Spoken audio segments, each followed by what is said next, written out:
Scams are everywhere, targeting new podcasters with fake promises of growth and big sponsors. Today, we're exposing the red flags to keep your show safe and your hard work secure.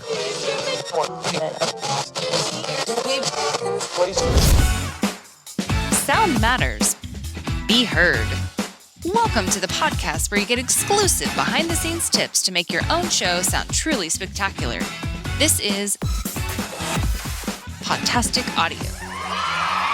Hey, what's happening? How are you doing today? Thank you so much for being here. I am Chris, and yeah, this is Podtastic Audio. This show was designed and created to help you, yes, you, make an amazing show for your audience. And that is what it's all about. You know, as a brand new podcaster or a fairly new, like a new show on the block, you come into this whole podcasting space and then you see other shows that might have like massive numbers, at least on YouTube, because you can see the stats right there on the YouTube channel. But for regular podcasting, you might see like a bigger show with a bigger following on social media, and you're thinking to yourself, man, our little show that just started, we want to be big too. We want our show numbers to be massive. And I totally get it. I truly do understand that we all want our show to be successful. And we want this quick and easy growth trajectory to get us to that success level. But as you may find out, that not everything is as it seems. So just the other day, maybe 3 days ago, as I record this episode, my sister, my little sister, was scammed out of $15,000. Yeah, you heard that right. She was taken for $15,000. So, as the story goes, from what she told me, she was on her mobile device looking at her bank account app to see what was going on in her bank account. Now, this is just what she told me. And on there, she had noticed that there were multiple charges from Netflix. Now, if you're not familiar with what Netflix is, it is a mobile streaming platform. They have movies, TV shows. They've been around a while. If you don't know what Netflix is, you've been living under a rock. But anyways, they usually will bill you once a month on your Netflix. And she started seeing like a charge, and then the next day another charge, and the next day another charge, like multiple charges in a row. So what she decided to do was go to Netflix and figure out what the problem was. Now, this is where things get a little confusing because she says, like, she Googled the Netflix number. But what I think she did is that I think she actually saw some kind of warning pop-up on her device saying your Netflix has been hacked. Please contact this number immediately to verify. That's what I think happened. I don't think she actually Googled separately a Netflix number for customer support. I think she followed a bogus link or a bogus pop-up on her phone. That's where I think the problem happened. So anyways, she clicks on that number, talks to who she thinks is customer support at Netflix. They're troubleshooting the thing. They ask her, who do you bank with? She tells them. And then the guy on the phone says, let me call your bank for you on your behalf. We'll have a three-way call and try to figure out the situation. Little did she know that the person she was talking to was not an actual Netflix employee, because we think she dialed a number that went straight to a scammer. Now, that scammer promised her that he would call her bank for her and talk to their representative on a three-way call. This is where things get really, really fishy. And then she did that, of course. And then the bank guy at the bank department was saying, oh, I see all these charges starting to come through. You have all these upcoming pending charges hitting your account for thousands and thousands of dollars. Now, my sister, totally freaking out, thinking this is all real, this is happening in real time, the panic sets in, the anxiety is overwhelming, and they are always in a rush. The scammers are always trying to pressure you to do something right then and there. And that is how they strike. They prey on your emotions and they prey on your feelings and your anxiety, and they get you really emotional. And there's always an urgent threat pending that you have all these charges coming through right now that if you do not do something right now, right here, then it's game over. You're going to lose more than you have already lost already. It's going to be a lot more. So somehow, this is where things get really dicey. Somehow, they convince my sister that the only way to stop this is to take your money out of your savings account that right now, all you have, take everything out of it. And we're going to set up a off the grid account where you need to deposit this money so it's safe to where we can figure this thing out and sort everything out. That way, believe me, I was confused when I heard it too. When she told me this, I was like, what are you talking about? So then she takes that money and they tell her, you need to buy Bitcoin. This is going to be a Bitcoin account set up in your name. You're the only one that has access to this. Follow our link. We're going to send you right here. Click on this link and follow all of the procedures. Yeah. As an outsider, looking at this, you're like, how could she fall for all that stuff? And that's exactly what she did.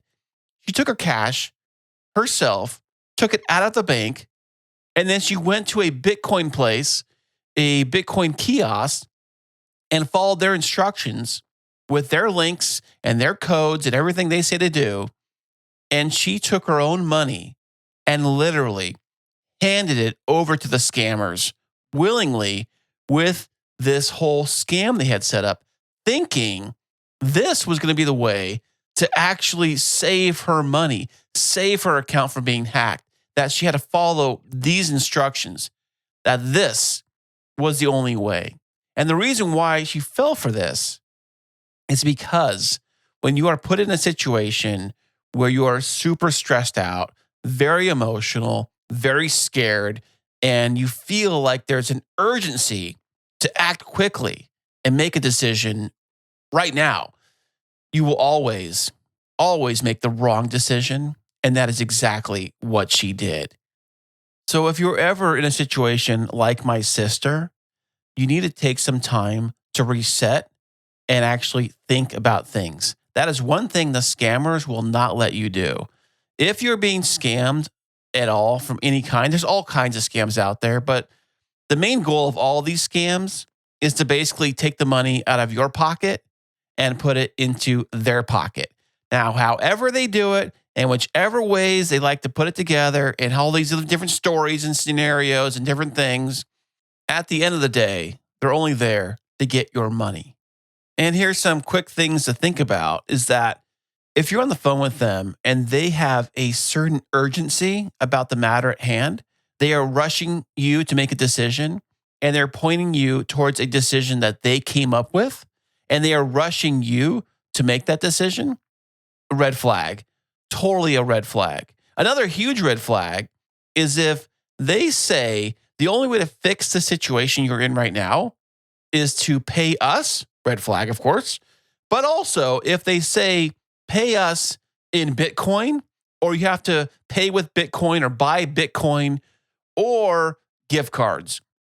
And the reason why they use those two currencies is because they're untraceable. Once you buy the Bitcoin, it's unsecured. There's no backing on it at all from the governments. It's off the grid. It's basically the same as if you took your money and threw it off a cliff. It's gone. And the same thing goes for gift cards. Although, yes, you can have a receipt for a gift card, but the actual money on the gift card, you're not getting that back. So there's that. And it's pretty much why a lot of scammers rely on you using gift cards or Bitcoin to pay them. So if you see that happening, hang up, don't fall for it, delete it, and report it. So as this just happened, and I'm trying to process everything that went on, made me think, I wonder if this actually relates to podcasting and how could we as independent podcasters look for things that might sound too good to be true or things that just could be scams all by themselves.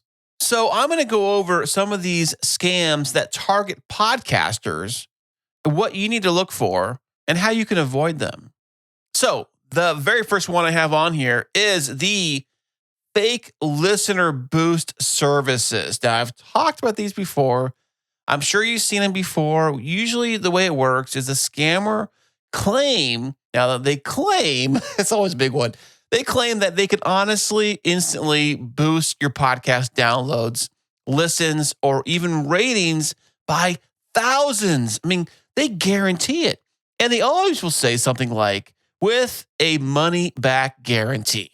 Now, the reason why this is actually convincing is because newer podcasters, they often feel pressured by low numbers at the start. And maybe, they believe that, boosting the stats will possibly attract maybe new listeners or maybe a sponsor or maybe that big time guest you're trying to get on your show. And I get it. These quick results is very, very tempting because when you start off, usually you have a very, very small audience, but you want to seem as if you have a big audience. You want to look popular, more popular than you really are. Now, what are some of the red flags when somebody comes to you pitching something like this? Well, obviously, when they say guaranteed results, there's no guarantee in any of this stuff. There's no guarantee anyone's going to like your show.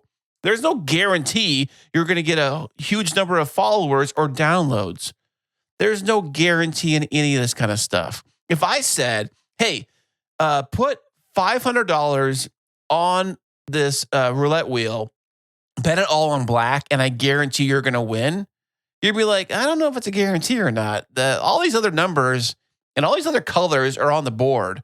How are you saying it's going to guarantee land on black? You can't promise me that. The same thing goes right here. So the way most of these things work is they're filled with bot or fake accounts. Often these services inflate numbers using, fake bots, of course, or bot farms or phone farms, whatever they are. And this actually can damage your show's credibility. And sometimes, not always, but sometimes can ban you from certain platforms. Now, the way they make their money is they have upfront fees with no refund terms. If you see that written anywhere in the text that all sales are final, no refunds, you might want to be a little cautious before sending your money that way. Hopefully, some of the legit places will have some kind of upfront and clear refund policy or maybe even a contract. So what do you do if you feel like you fell victim to one of these fake listener boost scams? Well, first things first, if you had spent money, consider that money gone. It's not coming back. Oh, you're going to write a strongly worded letter to their email department? Good luck. You'll probably not get the money back.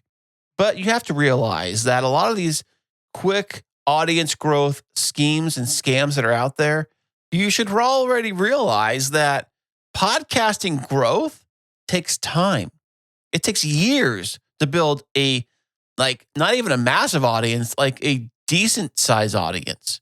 And as an independent podcaster, like we all are, our audience size is not going to be massive. We are not the NBC, CBS, NBC. We're not the big networks out there with millions and massive numbers of followers or listeners. We are just not that. Okay, moving on to the second scam that targets independent podcasters like you and me is the bogus sponsorship offers. Wow. I know I've heard a lot of podcasters, especially independent podcasters, hobby podcasters with much smaller audiences than the bigger networks, wishing for sponsorships and ads. So this is how the pitch all starts. The scammers, they'll pose as a sponsor, offering high payouts to advertise their brand on your podcast. Ooh, that sounds amazing. They'll often reach out via email or social media because that's how they get a hold of you. claiming, quote, I love your show. And they'll think it's a, quote, perfect fit for their brand. Now, why does this sound convincing? Well, because sometimes they'll say something when they say, we love your show. They may even mention a single episode. But why does this sound so convincing? New podcasters that are probably just getting started are often eager to secure sponsors and validate their show's success and start earning from it right from the start. And when you see a sponsor reaching out to your show, you think, man, I really made it. Our podcast, wow, we're getting sponsors reaching out to us. This is amazing. Yeah, we'll do it. We're super excited. Let's do this. Well, there are some red flags here. Now, the first red flag to be aware of if some bogus sponsorship reaches out to you is always check the email address. If the email address looks unprofessional, or if it looks like some random weird name with about 50 different random numbers behind it at whatever.com, you see, legit sponsorships will use professional emails, like whatever the tail end of the email will be that product usually. This is say Coca-Cola reached out to you. It would be susiesales@coca-cola.com or whatever the email is for that person.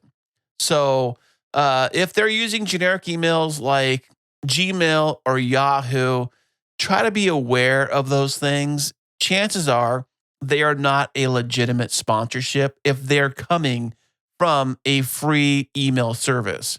Okay, that's one red flag. And another red flag is that if the brand itself is really vague, like they got really vague details about the company and about the actual target audience they're looking for, or the actual product itself, or even why it's actual fit for your podcast. If you cannot connect all the dots very easily, then it's most likely a scam. And another big, huge red flag is that if they're asking for personal info or bank details. Oh, but we have to pay you somehow, so please give us all your information, your address, your bank information, whatever you have, Venmo, whatever it is. We need all that stuff so we can pay you. Actual legitimate places will not have you give them your bank information. They will do it through secured, verified platforms. And of course, another thing to look out for is what I said would happen to my sister, is that they're always in a hurry to push you for a quick decision. You know, scammers know that there is a limited window of opportunity for them to get you to lock in this, idea or the scam they have, hanging over your head here. They know that once you start thinking about it twice or three times, or take a few minutes to even process what's happening, they've lost their scam. So that's why they always push you to make a decision really quickly. So what do you do if this happens? Always, and I mean always, do your homework and do a little research on any brand or the person reaching out from that brand. Because if they're pitching you a brand new product that you've never heard of before, at least do a little research about that product, and maybe do some research outside of the link they send you. They may send you a link, oh, check this thing out. But that also could be a scam. So just, do a little research. And with any sponsorship, you should always, and I mean always, have some kind of specific contract drafted. If they do not have a contract they give you that you can look over before you actually pay them anything or give them any kind of information at all, that's a big red flag. Okay, and the third scam we have here that targets new podcasters is similar to the sponsorship scam, and that is the guest booking scams. Now, as a new podcaster, especially those that do a lot of guest interviews, so this is kind of how the whole scam works. The pitch is this. A booking agent, let's call him a quote unquote, pretend booking agent, reaches out claiming they can arrange an interview with a high profile guest who aligns just perfectly with your show. Wow, isn't that so convenient how this big time celebrity just randomly will be on my show and randomly that this big time guest actually fits perfectly with my show. And this big time guest is also a big fan of your work. They love your podcast and they are dying to get on it. Wow, imagine the odds on that. As a new podcaster, you're living on cloud nine. You think you have made it to the big time. Now, why is this so convincing? Well, I said, as a new podcaster, you want to interview big name guests on your show. The bigger, the better. The bigger the name, the more credibility your show is going to have. The more popular your show is going to appear. And it just sounds really cool if you, being the independent hobby podcaster that you are, get a chance to interview this massive, big, well-known celebrity. And the fact that they actually are a fan of your show, oh my goodness, that's like the icing on top. Well, here are some red flags to be aware of. And like I said before, they all want money. And this is no different. They will request money to have this big name guest on your show. Well, if you see this, big red flag, run away. Legitimate guests, especially ones that actually love your show, will go on your show for free. And most of them do. Of all the guests that I've had on the Chris and Christine show and on this show here, none of them, not a single one of them, was ever paid a single dime to come on my show as a guest. And I've never charged anybody to be a guest on their show either. I don't see the point in it. Now, these booking scammers will say or claim they work for a, verified agency that books these big time guests. But if you cannot find any details about the agency, like you look it up online, and you can't find anything, then it's most likely a scam. And they will pressure you to make a decision right then and there before you had a chance to actually look up their fake agency and see that it doesn't really even exist. Now, another red flag is that you will have no direct contact with this guest. What? And I know there's a lot of PR firms, and this is kind of how they do things. Their agent handles this stuff. Our PR director handles this stuff. The guest is only going to talk to you at the time of the interview. But you should still have direct contact either with that guest or that guest's representatives. This booking agency company that reached out to you, you want to go beyond them and get closer to that guest. If they're stopping you from making that connection with their representatives or the guest itself, huge red flag. So what do? Well, what you could do is possibly research the guest booking agency. If they have one, or reach out to the guest directly through social media. I know that doesn't always work, but it's worth a shot. And as an independent hobby podcaster, never, ever pay anyone to be a guest on your show. And especially don't ever pay them up front to make this happen. Okay, and the fourth scam that is out there targeting independent podcasters. Now, this is similar to another scam we talked about, but this is called the promotion and marketing scam. And the way this scam works is that basically the scammer will promise to promote your podcast to millions on social media. Wow, I like the sound of that. Boost it to all the top of the charts. Wow. Or get it featured on major platforms, all for free? What? That sounds amazing. Where do I sign up for this one? Now, the reason why it's so convincing is because, as a new podcaster, we want our show to stand out in a crowded space. We've all heard this, is that podcasting is oversaturated and there's millions of different shows out there. And how do you get your show to stand out and all this great stuff? Hell, if you think podcasting is saturated, go try YouTube. You let me know how many video shows are on YouTube, how many channels are on YouTube right now. And the reason why this scam is so convincing is because every new podcaster wants their show to stand out in this big, massive, crowded place. And the promises of going viral or getting fast recognition are all super exciting for a new podcaster. That's all we want to hear.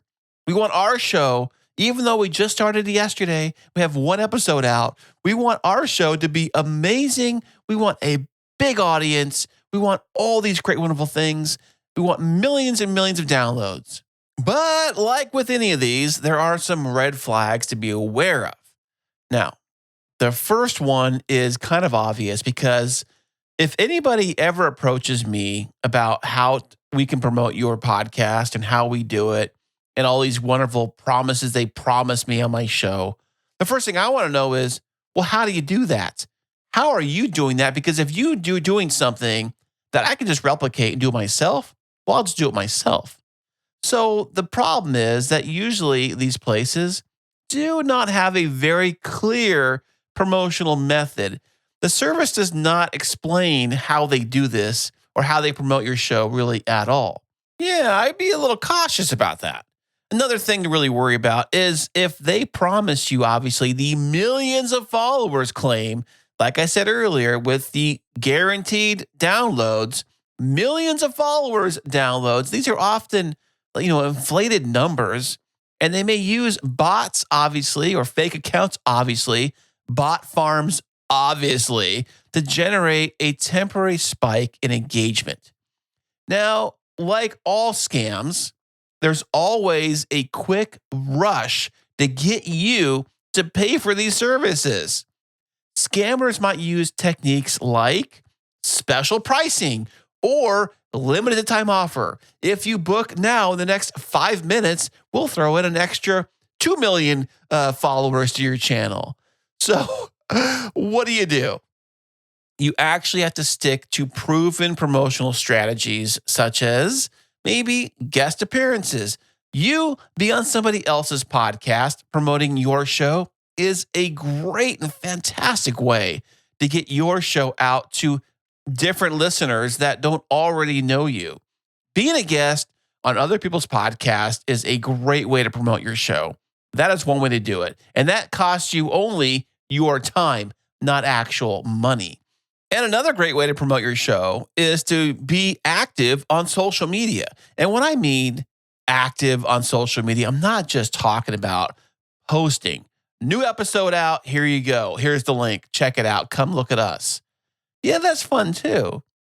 But more importantly, you want to be social on social media, meaning that you comment on other people's posts, you repost other people's things, and also you probably could post other things on your podcast social media platforms other than your podcast. I'm talking maybe, you and your personality, maybe your pets, maybe things you're going on, just other things that will attract an audience. Because one thing about a podcast is that an audience, yes, they're drawn to the content, and yes, they're drawn to the topic and the subject line of what you're talking about in your show, but they stick around for you, the host. They come in for the facts, they stay for the personality. So if you can showcase more of that personality on social media, it's a great way to promote your podcast. But if your heart is set on using some of these promotional services to help promote your podcast, well, then maybe ask them about, specific details or examples of past success. And I know screenshots can be faked and past success things can be faked. And perhaps maybe another fake thing was used to generate this fake thing, and you see the third fake thing. So the whole thing could be just one big fake thing. Okay, so here are some general warning signs for any scam, especially targeting an independent hobby podcaster like ourselves. Here are things to watch for when it comes to pretty much any offer that comes your way. Now, the first thing you really have to think about and look for is their lack of transparency. An actual legitimate, like real company or business, they're usually incredibly happy to share and answer any questions about their product that you have. So if this company or business is being very vague and not giving you any kind of details, or perhaps maybe they're getting very defensive, like, why are you asking us those questions? That's a huge red flag. Next is the pressure tactics. And I've been talking about this the entire episode, that they will always create some kind of urgency and make it seem that you absolutely have to act right now before you have a chance to think, before you have to take a few beats and think about it, before any of that can happen. They want you to make a decision right there. Don't think, act now. And if you don't, bad things are going to happen, or you're going to miss out on the deal of a lifetime. You better act right now. Another warning sign is that if they have some kind of like sketchy payment request, like they say, pay with Bitcoin or something goofy like that, and don't use an actual legitimate place, Bitcoin is untraceable. So like that is a huge, huge red flag. I could care less about Bitcoin, and I don't care about crypto at all. I personally stay away from it, but I know a lot of people love it. There are lots of podcasts about Bitcoin and cryptocurrency. Great. You guys do you. You keep on doing that. Fantastic. But just remember, if you're trying to look out for scams and scammers, they most likely are going to use like Bitcoin and services like that, cryptocurrency, because it's untraceable, which means you will never get your money back. And finally, if you're going to do business with anybody at all, always verify their contact information. Check the emails, the phone numbers, the website links, the addresses. Do they even have an address? If something looks off, trust your instincts. It's usually too good to be true.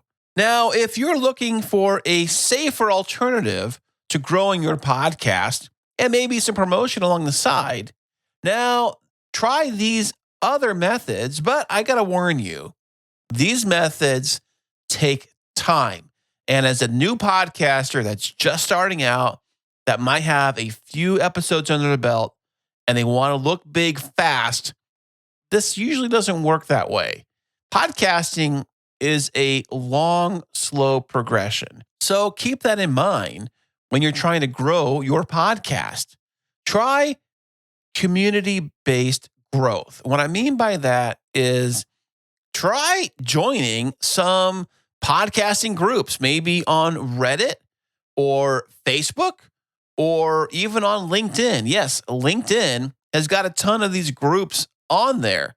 Try some of those. And that way you can possibly connect with other podcasters and share advice and promote each other's shows organically.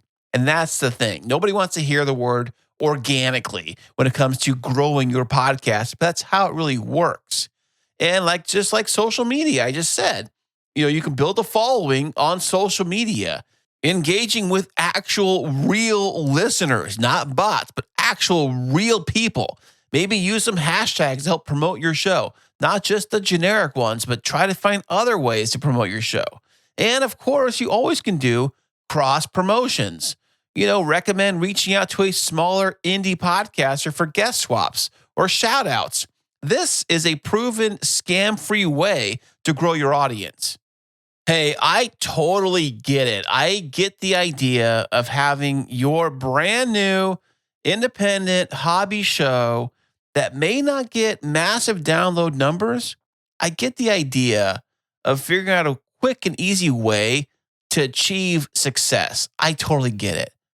But you should always use some caution when these promoters come reaching out and trying to promote your podcast or give you a big name guest for your podcast or find ways to market your show to, quote, millions of fans and listeners. Always be a little cautious of these things and realize that true organic growth takes time. So just be a little cautious if some of these companies or people or scammers reach out to you and offer you these things. Have you been a victim of some kind of scam related to podcast promotion? If you have, reach out to me. My website is podtasticaudio.com. You can contact me right through there or on social media, however you want to do it. And until next time, happy podcasting.